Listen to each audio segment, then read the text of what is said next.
നിങ്ങൾ ഒരു സാധാരണ ഒരു ഡോക്യുമെൻ്റ് റൈറ്ററുടെ അടുത്ത് കൊണ്ടുപോയിട്ട് അയാളുടെ ഫോർമാറ്റിലുള്ള സാധനങ്ങളിൽ കയറി എഴുതി വെക്കരുത്. വളരെയധികം വായിച്ചു നോക്കണം. അതിൻ്റെ പ്രശ്നം എന്താണെന്ന് വെച്ച് കഴിഞ്ഞാൽ നമുക്ക് ഒരു സാധാരണ മനുഷ്യന് വായിച്ചാൽ മനസ്സിലാവില്ല എന്ന് എനിക്കറിയാം. വായിച്ചു നോക്കണം എന്ന് ഞാൻ പറയുമ്പോഴും അത്ര നന്നായിട്ട് മനസ്സിലാവണം എന്നില്ല. പക്ഷെ അതിനൊരു ഒപ്പീനിയൻ എടുക്കുക. ഞാൻ ഇങ്ങനെ ഇത് ചെയ്യണോണ്ട് വേറെ എന്തെങ്കിലും പ്രശ്നമുണ്ടോ, ഞാനിത് എഴുതുമ്പോൾ ഇങ്ങനെ പോലെയാണ് അയാൾ എഴുതി തന്നത്, ഇതിൽ എന്തെങ്കിലും ബുദ്ധിമുട്ടുണ്ടോ, അല്ലെങ്കിൽ ഒരു അഡ്വക്കേറ്റിനെ തന്നെ കണ്ട് നിങ്ങളുടെ പ്രശ്നങ്ങൾ പറയുക.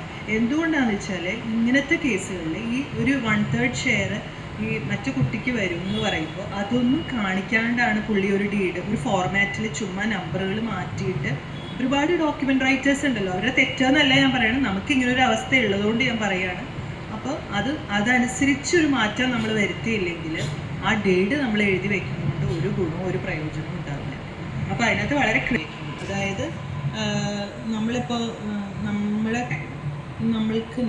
മരിക്കുന്നതിന് മുമ്പ് തന്നെ നമ്മുടെ കുട്ടി അൺഫോർച്ചുനേറ്റ്ലി അങ്ങനെ സംഭവം ജീവിതത്തിൽ നമുക്ക് അനുഭവിക്കേണ്ടി വന്നാൽ ഈ പൈസ മുഴുവനും വേറെ ആൾക്കാർ കൊണ്ടുവരും. തിരിച്ച് വേറൊരു കുട്ടിയുണ്ടെങ്കിൽ ആ കുട്ടിയാണ് നമ്മൾ കഷ്ടപ്പെട്ട പൈസയാണ് അല്ലേ.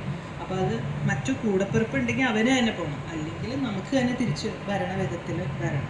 അപ്പോൾ അതും കൂടെയുള്ള കാര്യങ്ങൾ നമ്മളെപ്പോഴും ഒരു ഇൻറ്റർസ്റ്റേറ്റ് വില്ല് മാതിരി, അല്ലെങ്കിൽ ജീവിച്ചിരിക്കുമ്പോൾ മരണശേഷം ഇതാക്കാൻ പറ്റുന്ന ഈ സ്പെഷ്യൽ വില്ലുകളുണ്ട് കുട്ടികൾക്ക് വേണ്ടി. ഇപ്പോൾ ഇങ്ങനെയുള്ള കുട്ടികൾക്ക് വേണ്ടി എഴുതി വയ്ക്കുന്നത്, അങ്ങനെയുള്ള എഴുതി വയ്ക്കേണ്ടി വരും.